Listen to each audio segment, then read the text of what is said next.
Okay जी, चलो start करते हैं उसी से। Basics of electricity. बहुत लंबा हो रहा है ये टॉपिक। बहरहाल ओम्स लॉ हम कर रहे हैं, ओम्स लॉ के ग्राफ कर रहे हैं बेसिकली। अच्छा, हमने सिंपल मेटल वायर का ग्राफ कर लिया था। मेटल वायर ही किया था ना, सिर्फ लैंप, हाँ लैंप का भी किया था, यस। फिलामेंट लैंप का भी कर लिया था। आज हमने करना है डायोड और फिर हम करेंगे थर्मिस्टर। ये दो हमने आज करने हैं और फिर कोशिश करके एनर्जी एंड पावर भी देख लेंगे। अच्छा, तो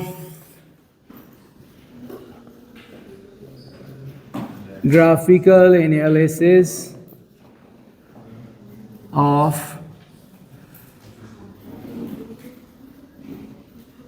कंडक्टर्स। अच्छा बेटा, जो कंडक्टर्स हैं ना उसकी टू टाइप्स होती हैं। एक कंडक्टर होता है ओहमिक कंडक्टर। ओहमिक कंडक्टर क्या होता है? जो ओम्स लॉ को ओबे कर रहा होता है, ठीक है। ज़ाहिर है, इसके नाम से ही ज़ाहिर है ना, ohmic conductor. So we say के दिस ओबेज ओहम्स लॉ, मतलब ये ओबीडियंट होता है बहुत। और इसमें आई और वी प्रोपोर्शनल होते हैं। इसकी रेजिस्टेंस कांस्टेंट होती है उस मटेरियल की, क्योंकि उसका टेम्परेचर कांस्टेंट होता है। और इसकी जो एग्जांपल है वो क्या है? मेटल। एक तो कार्बन फिल्म रेजिस्टर और दूसरा मेटल्स। तो ये जो हैं ये क्या हैं? ख़ासकर चलो मेटल वायर्स लिख देते हैं। ये जो हैं ये ओहमिक कंडक्टर्स हैं साहब। मतलब इनकी रेजिस्टेंस कांस्टेंट रहती है क्योंकि इनका टेम्परेचर कांस्टेंट रहता है और ये ओहम्स लॉ को ओबे करते हैं। और इनके जो ग्राफ होते हैं वो ग्राफ, जो आईवी ग्राफ अगर हम बनाएं तो वो स्ट्रेट लाइन थ्रू ऑरिजिन होते हैं। अच्छा, जो दूसरे कंडक्टर्स हैं उनको हम कहते हैं non ohmic conductors. Non ohmic conductors. अच्छा बेटा, नॉन ओहमिक कंडक्टर्स क्या होते हैं? These are the conductors which doesn't obey Ohm's law. They are conductors but they don't obey Ohm's law. Conductor हैं, करंट फ्लो करेगा उनमें से, राइट, लेकिन ओहम्स लॉ जो है वो ओबे नहीं होगा। तो वी से के these don't obey Ohm's law. One thing, क्यों नहीं करते? क्योंकि इसमें इनकी रेजिस्टेंस जो है वो चेंजिंग होती है। और अगर रेजिस्टेंस चेंजिंग होएगी तो इट मींस, क्यों चेंजिंग होएगी? क्योंकि उनका टेम्परेचर चेंजिंग होता है। जिस तरह भी एक ऑलरेडी हम पढ़ चुके हैं, लैंप। जो लैंप होता है, फिलामेंट लैंप, उसका टेम्परेचर कांस्टेंट नहीं होता, वो चेंज हो रहा होता है टेम्परेचर।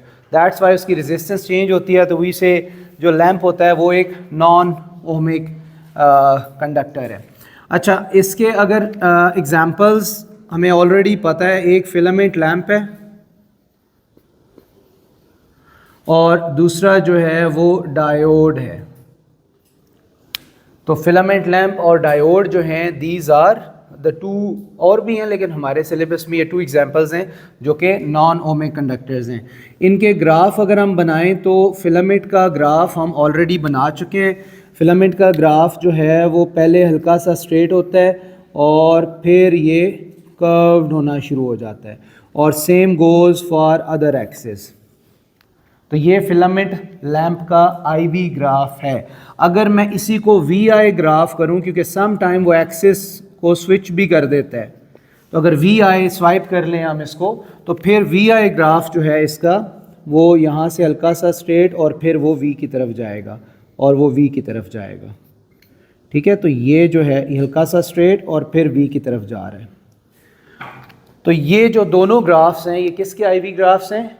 ये फिलामेंट लैंप के आईवी ग्राफ हैं। और ये बनाए कैसे हैं? अगर ये ज़हन में क्वेश्चन आए कि हमने ये कैसे ग्राफ बनाए हैं, तो हम ऐसे करते हैं कि ये एक फिलामेंट लैंप लेते हैं और फिर उसके बाद हम यहाँ पे एमीटर लगा देते हैं, इसके साथ यहाँ वोल्ट मीटर लगा देते हैं और उसके बाद हम इसको एक सर्किट में इस तरह लगा देते हैं। लेट्स से यहाँ पे स्विच भी है और ये बैटरी है EMF। तो अब हम क्या करेंगे कि जब लेट्स से इसको ऑन करेंगे तो हम कुछ इंटरवल्स के बाद आफ्टर एवरी मिनट और 2 मिनट्स हम वोल्ट मीटर और एमीटर की रीडिंग नोट करते जाएंगे, और वो जब रीडिंग नोट होती जाएगी तो हमें वो सारा टेबल वी और आई का बना के उसके बाद हम ये ग्राफ प्लॉट कर लेंगे, तो हमारे पास इस किस्म की शेप आएगी। मतलब हम तो डायरेक्ट बना देते हैं ना। अब नेक्स्ट क्वेश्चन कि ये कैसे शेप ऐसे बनाई क्यों है, तो वो इस एक्सपेरिमेंटल इन्वेस्टिगेशन के बाद होती है, right, which is very simple, कोई कॉम्प्लिकेटेड चीज़ नहीं है। ये सर्किट लगा के एवरी 1 मिनट या 2 मिनट के बाद आपने वोल्ट मीटर और एमीटर की रीडिंग नोट करते जाना है, और वो एक टेबल बना लेना है। टेबल जाहिर है ऐसे होएगा कि इधर वोल्टेज और इधर करंट, और इस तरह आप उसकी 6 रीडिंग्स जो होंगी वो लिख लोगे, और फिर उसका VI ग्राफ बना लोगे। ग्राफ आप बनाते रहे हो तो वो जो ग्राफ बनेगा वो इसी शेप का डॉट्स कर्व बनेंगे, उनको आप कनेक्ट करोगे तो you will make that characteristic graph for lamp. अच्छा, लैम्प के बाद हमने करना है डायोड। अच्छा, डायोड जो है बेटा ये सेमी कंडक्टर डायोड भी इसको कहते हैं, ये क्योंकि सेमी कंडक्टर मटेरियल का बना होता है। हाँ, ये भी नॉन ओमिक है।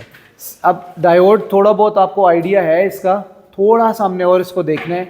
डायोड जो है, जिस तरह अगर हम फिलामेंट लैम्प की बात करें तो फिलामेंट लैम्प का मटेरियल क्या होता है, वो किस चीज़ से बना होता है?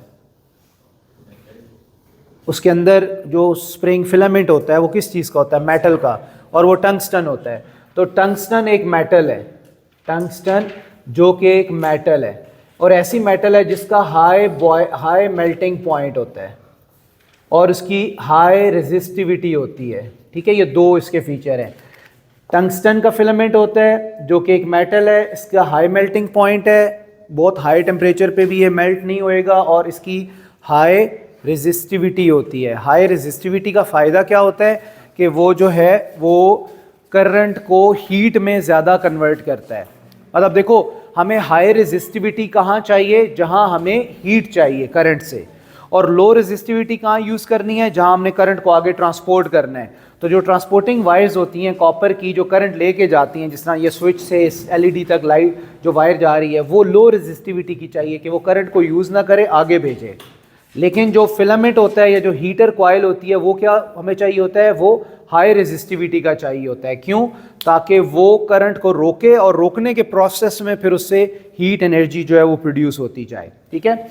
अच्छा, तो ये जो डायोड है ना, जिस तरह वो बना होता है मेटल का, तो डायोड जो होता है ये सेमीकंडक्टर मटेरियल का बना होता है। अब सेमीकंडक्टर मटेरियल के फीचर्स क्या होते हैं?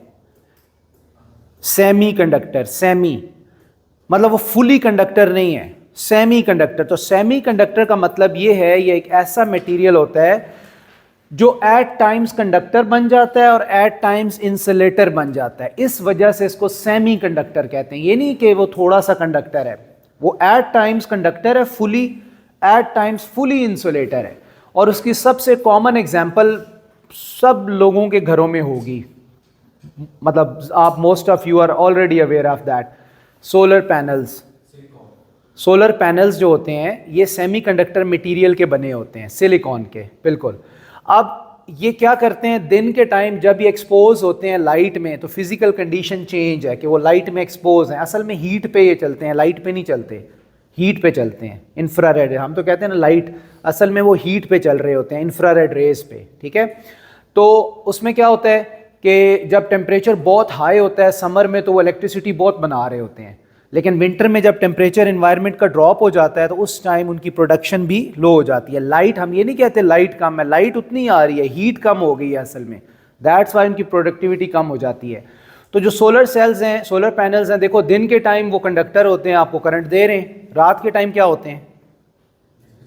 रात के टाइम इंसुलेटर हैं, आपको करंट नहीं दे रहे। क्यों नहीं दे रहे? क्योंकि हीट नहीं है वहाँ पे, लाइट नहीं है या हीट नहीं है, आप दोनों कह लें कि रात के टाइम कुछ नहीं है, इस वजह से वो आपको नहीं दे रहे, तो वो इंसुलेटर बन गए। तो दिन को वो कंडक्टर थे, रात को वो इंसुलेटर हैं। तो ये एक कॉमन एवरीडे लाइफ से एग्जांपल है। और सेमीकंडक्टर मटेरियल जो है वो अभी आप सबके पास भी है, सबके पास। ठीक है, मोबाइल फ़ोन के जो प्रोसेसर होते हैं वो सेमीकंडक्टर मटेरियल से बने होते हैं। ठीक है, तो वो जो भी प्रोसेसर है, मतलब लैपटॉप है, टैब है, स्मार्ट वॉच है, कुछ भी है, उसका जो प्रोसेसर है वो किसका बना होगा, सेमीकंडक्टर मटेरियल का बना होगा, और उस सेमीकंडक्टर मटेरियल के ऊपर फिर वो पूरा इंटीग्रेटेड सर्किट जो है उसके ऊपर बनाते हैं, उसमें वो कैपेसिटर, रेजिस्टर, सब कुछ उसके अंदर वो एम्बेड करते हैं। तो मटेरियल वो सेमीकंडक्टर यूज़ करते हैं। अच्छा, तो ये मतलब डायोड का और सेमीकंडक्टर मटेरियल का हल्का सा इंट्रोडक्शन हो गया। तो सेमीकंडक्टर मटेरियल वो होता है जो कि फिजिकल स्टेट चेंज होने पे अपनी कंडक्टिविटी चेंज करता है, राइट? जिस तरह एक कॉमन सिलिकॉन है और जर्मीनियम है। सिलिकॉन जो है when expose to high temperature it becomes conductor, and when expose to lower temperature then वो इंसुलेटर बन जाता है, राइट? तो सिलिकॉन के लिए फिजिकल कंडीशन क्या है, हीट। इसी तरह कई और होते हैं, उनके लिए लाइट भी हो सकती है और अदर फिजिकल कंडीशंस भी हो सकती हैं। बहुत सारे सेमीकंडक्टर मटेरियल्स हैं। डायोड जो है इसकी सिंबल क्या होती है, डायोड की जो है वो ये सिंबल होती है इस तरह, ठीक है? ये है डायोड की सिंबल। इसमें जो ये वाला टर्मिनल होता है ये पॉजिटिव होता है और जो ये वाला एंड होता है ये नेगेटिव होता है। ये इसकी पोलैरिटी है, डायोड की पोलैरिटी होती है। रेजिस्टर की या लैंप की कोई पोलैरिटी नहीं होती। रेजिस्टर को उल्टा लगाओ, सीधा लगाओ, लैंप को उल्टा लगाओ, सीधा लगाओ, वो चलेगा। लेकिन जो डायोड है इसकी पोलैरिटी होती है बैटरी की तरह। इसका एक एंड पॉजिटिव होता है और एक एंड नेगेटिव, तो हमें देख के सर्किट में लगाना पड़ता है। और ये बहुत इंपॉर्टेंट है डायोड।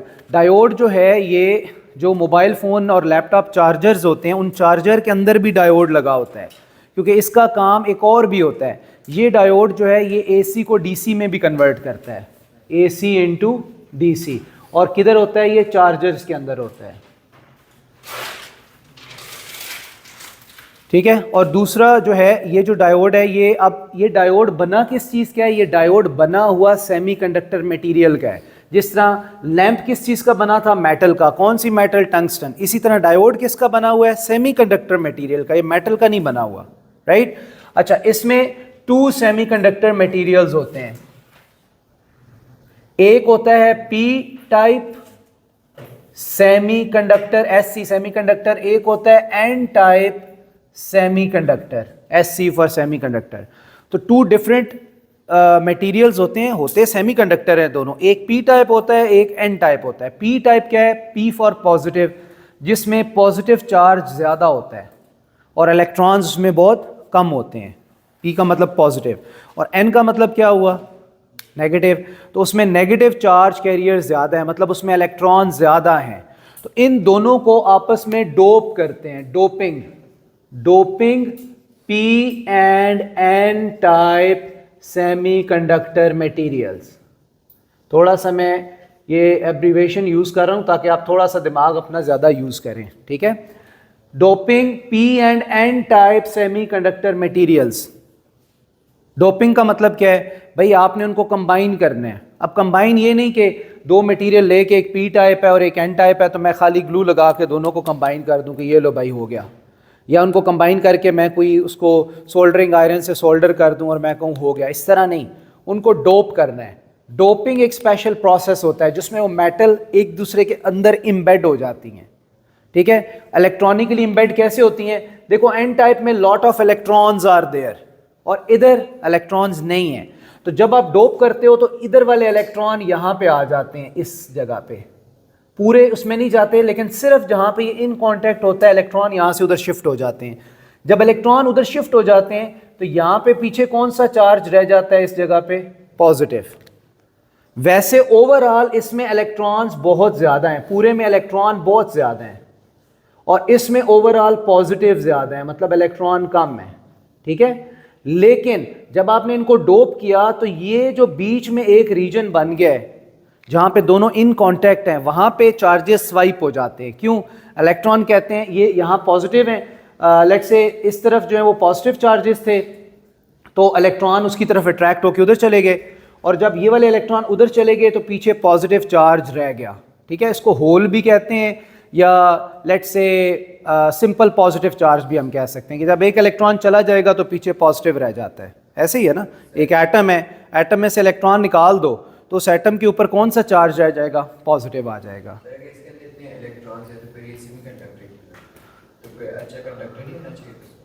उसके मुकाबले में ये नहीं कि वैसे बहुत ज़्यादा हैं, ओवरऑल सेमीकंडक्टर्स में इलेक्ट्रॉन्स कम होते हैं, कंडक्टर्स में सबसे ज़्यादा होते हैं। अच्छा आपने ये बात, चलो अच्छा किया आपने ये बात की, जो कंडक्टर्स होते हैं उनके अंदर टू मैनी फ्री इलेक्ट्रॉन्स होते हैं, ठीक है, बहुत ज़्यादा। जो इंसुलेटर्स होते हैं, इंसुलेटर्स, उनमें नेग्लिजिबल या वेरी फ्यू फ्री इलेक्ट्रॉन्स होते हैं, ठीक है। और जो होते हैं ना सेमीकंडक्टर्स, सेमीकंडक्टर्स के अंदर इंटरमीडिएट होते हैं, intermediate number of free electrons. मतलब इंटरमीडिएट का मतलब है कंडक्टर से कम होते हैं लेकिन इंसुलेटर से ज्यादा होते हैं, right. Less than conductor, less than conductor but more than insulator. तो इसीलिए तो बेटा देखो उनको एनर्जी चाहिए ना, मतलब कंडक्टर वाले इलेक्ट्रॉन्स को तो मूव करने के लिए एनर्जी नहीं चाहिए, लेकिन सेमीकंडक्टर के इलेक्ट्रॉन्स को मूव करने के लिए एनर्जी चाहिए होती है। तो जो ही हीट आके टच करती है सोलर पैनल को, उनको एनर्जी देती है और वो मूव होना शुरू हो जाते हैं आगे, ठीक है, ओके।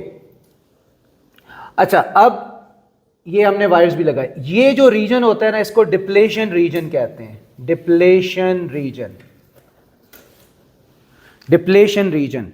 डिप्लेशन रीजन ये होता है कि बस वो लेट से डुप्लीकेट हो गए, इधर वाले चार्जेस उधर चले गए, उधर वाले इधर आ गए, और इसको हम बैरियर भी कहते हैं। दूसरा नाम इसका बैरियर होता है, बैरियर, चार्ज बैरियर। मतलब ये असल में वो चीज़ है जो करंट को फ्लो नहीं होने देती इसके अंदर से, मतलब ऑर्डिनरी कंडीशन में इसमें से करंट फ्लो नहीं हो सकता। क्यों? क्योंकि ये बैरियर बना हुआ है, ये बॉर्डर बना हुआ है, ये इलेक्ट्रॉन्स को मूव नहीं होने देता। अगर ये बैरियर ना होता फिर वो आराम से मूव कर सकते थे। और इस बैरियर को क्रॉस करने के लिए इलेक्ट्रॉन्स को हमें कुछ एनर्जी देनी पड़ेगी। जिस तरह सोलर पैनल रात के टाइम है तो ये बैरियर है, अब वो ये बैरियर इलेक्ट्रॉन्स को, जो पीछे सर्किट के इलेक्ट्रॉन्स हैं उनको क्रॉस नहीं करने दे रहा, तो करंट नहीं बन रहा। दिन के टाइम क्या होता है, सनलाइट पड़ती है, इंफ्रारेड रेज पड़ती हैं और उसमें फोटॉन्स होते हैं। अभी थोड़ी पिछली क्लास में हम क्वांटम यही पढ़ रहे थे, सेम यही चीज़। तो रेडिएशन के अंदर फोटॉन्स होते हैं, वो फोटॉन्स आते हैं, फोटॉन्स के अंदर एनर्जी होती है, वो आके हिट करते हैं सोलर पैनल्स को और जो इसके इलेक्ट्रॉन्स हैं उनको एनर्जी मिलती है। जब उनको एनर्जी मिलती है तो इस बैरियर के ऊपर से, इमेजिनरी हम ये कर रहे हैं, असल में तो ऊपर से तो नहीं जाते, लेकिन ऐसे करो कि उनके पास एनर्जी आ जाती है और बैरियर को जंप करते हैं, जंप करके वो आगे चले जाते हैं तो करंट उसमें से फ्लो होना शुरू हो जाता है। लेकिन अगर उनके पास एनर्जी नहीं है तो वो बैरियर को क्रॉस नहीं कर सकते फिर, ठीक है, ओके। तो ये हो गया डायोड का इंट्रोडक्शन। अब डायोड के यूजेस क्या होते हैं? Number 1, it allows current to flow in one direction only. It allows current to flow in one direction only। कैसे? मिसाल के तौर पर अगर ये डायोड मैं यूं लगाता हूं like this, और I have inserted this in let's say if a lamp is over there and there is a switch as well and then a battery as well, तो अब you can see कि this positive is connected with positive and its negative is connected with negative. So as soon as I close the switch, as soon as I close the switch, तो क्या होगा? इस diode में से current flow होना शुरू हो जाएगा, ठीक है। लाइक ये पॉजिटिव पॉजिटिव से कनेक्टेड है तो current will flow through it, the current will flow through it and the lamp start producing light, ठीक है। तो इसको हम क्या कहेंगे, इस प्रोसेस को हम ये कहेंगे कि भाई देखो इस डायोड चूंकि करेक्ट पोलैरिटी में लगा हुआ है तो इसने अलाउ कर दिया है करंट को कि यार तुम गुजर जाओ यहां से। तो इस पोलैरिटी को हम क्या कहते हैं? इस पोलैरिटी को हम कहते हैं forward biased, forward biased diode. ये बाइस्ड वोल्टेज वाला बाइस्ड होगा, ठीक है, forward biased diode. Forward biased के मतलब ठीक है इसमें से करंट गुजर रहा है, गुजर गया वहां से, राइट। तो फॉरवर्ड बाइस्ड डायोड में इसके फीचर क्या होते हैं? Potential difference across diode is nearly zero और करंट मैक्सिमम। मतलब फॉरवर्ड बायस में इस डायोड की अपनी रेजिस्टेंस बहुत कम हो जाती है, इसकी रेजिस्टेंस इतनी कम हो जाती है कि यहाँ से जब करंट गुजर रहा होता है तो वो करंट अपनी एनर्जी वेस्ट नहीं करता। वैसे आपको पता है कि किसी भी कंपोनेंट में से जब करंट पास करता है तो कंपोनेंट उसकी कुछ एनर्जी को यूज़ कर रहा होता है, ऐसे ही है ना। तो वो जब एनर्जी यूज़ होती है तो हम कहते हैं उसको हम पोटेंशियल डिफरेंस कहते हैं, राइट। मिसाल के तौर पे अगर मैं यहाँ से मूव कर रहा हूँ और मैं करंट हूँ और मेरे रास्ते में ये एक चीज़ आ गई, मैं वायर के अंदर हूँ, एक चीज़ आ गई, अब मुझे इससे क्रॉस होना है तो मैं कैसे क्रॉस करूँगा? लेट से आप कहें कि सर आपने इधर उधर नहीं जाना, बिल्कुल ना, आपने जंप करना है। अच्छा चलो जंप करना है, ठीक है, जंप मैं कर सकता हूँ, ठीक है, मैं जंप कर सकता हूँ या चेयर को उठा के साइड पे कर सकता हूँ, दोनों में मेरी एनर्जी कंज्यूम होएगी ना। अगर मैं चेयर को उठा के साइड पे करता हूँ तो I will lose some energy over here, अगर मैं जंप करता हूँ तो I will lose some energy over here. Same goes for charges inside electrical circuits, कि जब चार्जेस किसी कंपोनेंट में से गुजर रहे होते हैं, चाहे वो रेजिस्टर हो, लैंप हो, डायोड हो, कुछ भी हो, उसमें से जब चार्ज गुजर रहा होता है तो वो अपनी कुछ एनर्जी वहाँ लूज कर रहा होता है। तो वो जो एनर्जी लूज कर रहा होता है उसको हम क्या कहते हैं? पोटेंशियल डिफरेंस कहते हैं, पोटेंशियल डिफरेंस। तो इस केस में when the diode is forward biased, इस केस में इसकी जो रेजिस्टेंस होती है, रेजिस्टेंस वो लीस्ट होती है, ठीक है, डायोड की रेजिस्टेंस लीस्ट होती है, चूंकि वो सही लगा हुआ है, इसके पॉजिटिव को आपने पॉजिटिव से लगाया हुआ है तो इसकी रेजिस्टेंस लीस्ट है। जब इसकी रेजिस्टेंस लीस्ट है तो V प्रोपोर्शनल टू R होता है, तो जब रेजिस्टेंस लीस्ट है तो वोल्टेज भी लीस्ट होगा, तो इसके across potential difference across diode almost zero होगा, बिल्कुल जीरो नहीं हो सकता, ऑलमोस्ट जीरो होगा। और करंट कितना होएगा? मैक्सिमम होएगा, कि करंट ज्यादा उसमें से गुजर रहा है। Is this thing clear? अभी यूज पढ़ रहे हैं ना, ये बहुत सारे सर्किट्स में लगता है ना, ये तो मैं आपको सिंपल यूज बता रहा हूं कि इसका काम क्या है। अब आप सेकेंड सर्किट खुद बनाओ और डायोड को उल्टा लगा दो, यही बनाओ, डायोड उल्टा लगाओ, ठीक है, सेकेंड सर्किट ड्रॉ करो। ये पहला, इसी के नीचे आप सेकेंड सर्किट बनाओ, लेकिन उसमें आप इस डायोड को रिवर्स लगा दो, उल्टा लगा दो, और फिर उसके साथ यही पॉइंट्स खुद लिखो जो मैंने लिखे हैं। जब ये आप उल्टा लगाओगे तो आप क्या लिखोगे? रिवर्स बायस्ड डायोड, ठीक है, रिवर्स बायस्ड, रिवर्स कर दी है, और उसमें उसकी रेजिस्टेंस क्या हो जाएगी? मैक्सिमम हो जाएगी। सब कुछ उल्टा लिखना है, resistance maximum, potential difference across diode maximum, current through it minimum, क्योंकि वो अब अपोजिट पोलैरिटी लग गई ना तो उसकी रेजिस्टेंस ज़्यादा हो गई, अब वो करंट को नहीं जाने देगा। जब वो करंट को नहीं जाने देगा, करंट कोशिश करेगा उसमें से जाने की, तो वहाँ हीटिंग इफेक्ट शुरू हो जाएगा, डायोड हीट अप होना शुरू हो जाएगा, तो उस टाइम हम कहेंगे यार यहाँ एनर्जी बहुत लॉस हो रही है, तो इसका पोटेंशियल डिफरेंस हाई हो गया, ठीक है। इसको बनाओ, डायग्राम बनाओ और इसके अपोजिट ये वाले पॉइंट्स लिख लो।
ओके बेटा, लिख लिया आप लोगों ने?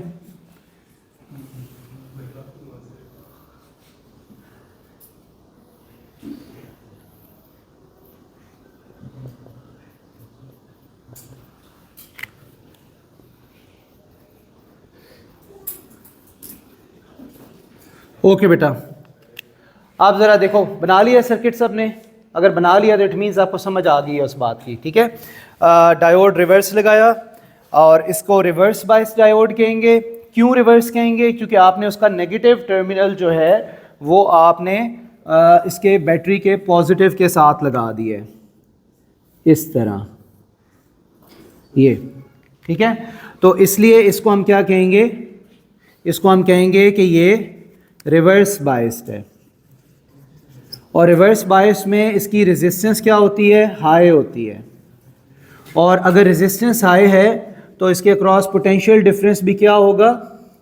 पोटेंशियल डिफरेंस भी ज़्यादा होगा, हाई होगा। और करंट क्या होएगा?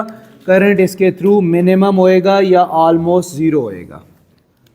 तो देखो इस तरह ये एज अ स्विच काम करता है। आपके पास अगर स्विच नहीं है, आप डायोड लगा दें। आपने स्विच ऑन करना है तो डायोड फॉरवर्ड बायस में लगा दें। अगर आपने सर्किट का स्विच ऑफ करना है तो डायोड उल्टा लगा दें, तो वो स्विच ऑफ हो जाएगा। समझ आई? क्योंकि एज अ स्विच मैंने कहा था ना, as a switch, right? Is this thing clear? अभी जो है क्या है, ये स्विच क्या है? ऑफ है, क्योंकि वो करंट को फ्लो नहीं होने दे रहा और लैंप जो है वो ग्लो यहां पे नहीं करेगा। Okay, next thing is second use of diode. Second use of diode है बेटा, जो मैंने पहले बताया, it converts AC into DC. देखो ये हम सब चीजें जो वायर्ड चीजें होती हैं एसी पे चला रहे होते हैं, लेकिन जो वायरलेस चीजें जिसमें mobile phone, charger, tab, smart watch, calculator, कुछ ये सब क्या है? वायरलेस हैं। तो ये इनकी जो बैटरी होती है वो डीसी पे चार्ज होती है। उसको चार्जिंग के लिए डीसी चाहिए होते हैं, एसी नहीं चाहिए। लेकिन अनफॉर्चुनेटली हमारे पास तो एसी हैं, तो हमें बीच में कुछ डिवाइस चाहिए जो उस एसी को डीसी में कन्वर्ट करे। ठीक है, तो वो डिवाइस क्या होता है? वो डिवाइस होता है डायोड। उसको क्या कहते हैं? डायोड कहते हैं। तो ये डायोड का सेकेंड यूज है। इस प्रोसेस को रेक्टिफिकेशन कहते हैं। The process in which AC is converted into DC is known as rectification process. Rectification. अब ये देखो मैंने एक सिंपल रेक्टिफायर सर्किट बनाया है, सिंपल रेक्टिफायर सर्किट, जो हमारे मोबाइल फोन के चार्जर के अंदर इस जैसा होता है। ये नहीं होता लेकिन इस जैसा होता है। तो देखो इस रेक्टिफायर में तीन पार्ट्स हैं। नंबर वन इनपुट है, दिस इज इनपुट। इनपुट क्या है? एसी। ये एसी बैटरी की सिंबल है, बीच में जो एक पल्स सी बनी होती है, ये एसी बैटरी है। और ये आपकी इनपुट है लेट से। और इनपुट एसी आपको पता है सिनोसाइडल या अल्टरनेटिंग होता है, उसमें पॉजिटिव और नेगेटिव होते हैं। ठीक है, अच्छा, जो पॉजिटिव का मतलब होता है कि करंट आपका एक डायरेक्शन में जा रहा है, नेगेटिव का मतलब है कि करंट की फ्लो डायरेक्शन चेंज हो रही है, राइट? पॉजिटिव नेगेटिव के ये मीनिंग होते हैं। अच्छा, अब जब बेटा यहां से लेट से ये अभी पॉजिटिव है और ये नेगेटिव है, तो इसके तो बैटरी टर्मिनल भी स्वाइप होते रहते हैं। अगर ये ऊपर पॉजिटिव है तो पॉजिटिव, जब नेगेटिव आएगा तो ये नेगेटिव बन जाएगा, ये पॉजिटिव हो जाएगा, स्वाइप होते रहते हैं। अभी फिलहाल मैं पहले इसको फोकस कर रहा हूं कि यार ये वाला जब यहां से आएगा और इधर पहुंचेगा, तो लेट्स से ये जब पॉजिटिव पीक यहां आएगा, ये वाला पॉजिटिव पीक इधर, तो ये डिटेक्ट करेगा डायोड के भाई मैं भी पॉजिटिव हूं और मेरी तरफ पॉजिटिव ही आ रहा है, तो ये उसको अलाउ करेगा कि भाई आप गुजर जाओ। तो ये किस तरह एक्ट करेगा? फॉरवर्ड बायस की तरह एक्ट करेगा, जो आपने उधर पढ़ा था। तो जब ये करंट पल्स यहां से गुजर के इधर आएगी, तो ये जो है ये आपका आउटपुट है। This is called output, this is input, this is output, this is the processing unit. जिस तरह कंप्यूटर में भी होता है ना, इनपुट आउटपुट प्रोसेसिंग यूनिट। तो ये इनपुट है, ये आउटपुट है और ये प्रोसेसिंग यूनिट है। तो आउटपुट पे क्या होगा कि जो यहां से आ रहा है, ये वाला पीक पूरा आ रहा है, तो ये आपको यहां पे आउटपुट पे मिल जाएगा। ये मिल गया आपको।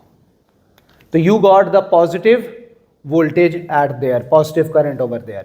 अब जब नेगेटिव आएगा, अब नेगेटिव की बारी आ गई कि ये नेगेटिव आ रहा है। नेक्स्ट, जब यहां नेगेटिव आया तो ये नेगेटिव पोलैरिटी, ये पॉजिटिव हो गई, ये खत्म। अब यहां पे नेगेटिव आ गया, नेगेटिव आएगा तो ये होगा पॉजिटिव। वो कहेगा भाई मैं तो पॉजिटिव हूं, मेरे पास नेगेटिव आ गया, ये उसको अलाउ नहीं करेगा, तो ये रिवर्स बायस में चला जाएगा। तो नेगेटिव करंट इस पॉजिटिव एंड में से पास नहीं कर सकेगा।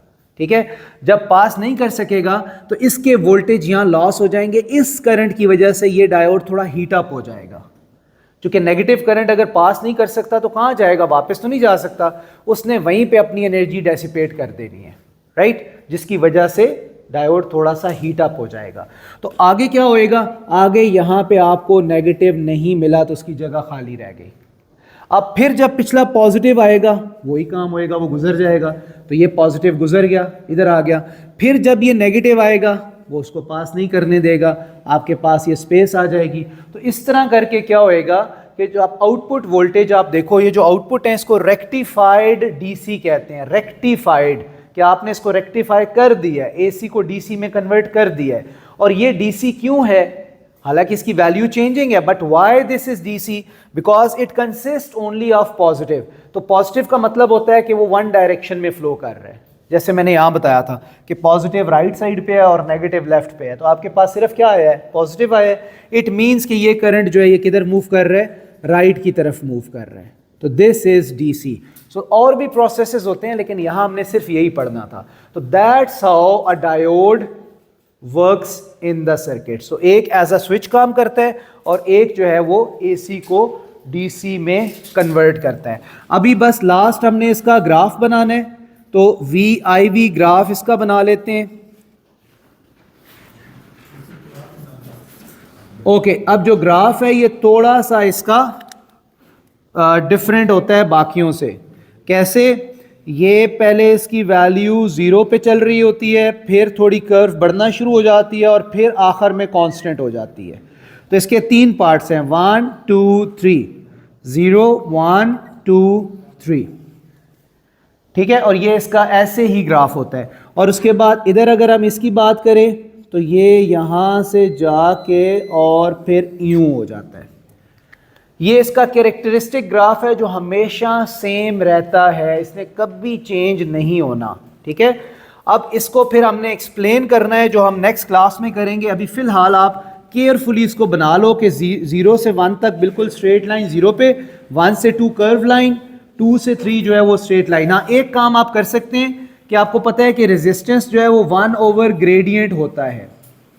तो एक काम जो आप खुद कर सकते हैं कि इसकी वेरिएशन इन रेजिस्टेंस को आप एक्सप्लेन करें। Variation in resistance in context to that. तो आप कहेंगे 0 से 1 तक ग्रेडियंट 0 है, तो रेजिस्टेंस क्या होगी? इन्फिनिट। रेजिस्टेंस क्या होगी? इन्फिनिट। इन्फिनिट रेजिस्टेंस की वजह से करंट 0 है। फिर 1 से 2 तक क्या होगा? ग्रेडियंट इंक्रीजिंग है, तो रेजिस्टेंस क्या होगी? डिक्रीजिंग। इस वजह से देखो कुछ करंट यहां आ रहा है। 2 से 3 तक क्या होएगा? 2 से 3 तक ग्रेडियंट कांस्टेंट हो गया, मैक्सिमम कांस्टेंट, तो रेजिस्टेंस क्या हो गई? Minimum constant, right. तो ये वाला जो पोर्शन है ना, आपने 0 1 2 3 इसमें आपने एक इसको डिस्क्राइब करके खुद लिख लेना है इसको। बेशक वो जो मैंने नोट्स भेजे हैं वहां से देख लो, मैंने अभी बता भी दिया है आपको कि किस तरह आपने लिखना है। यही R is 1/G वाला ऑप्शन लिख के, ठीक है।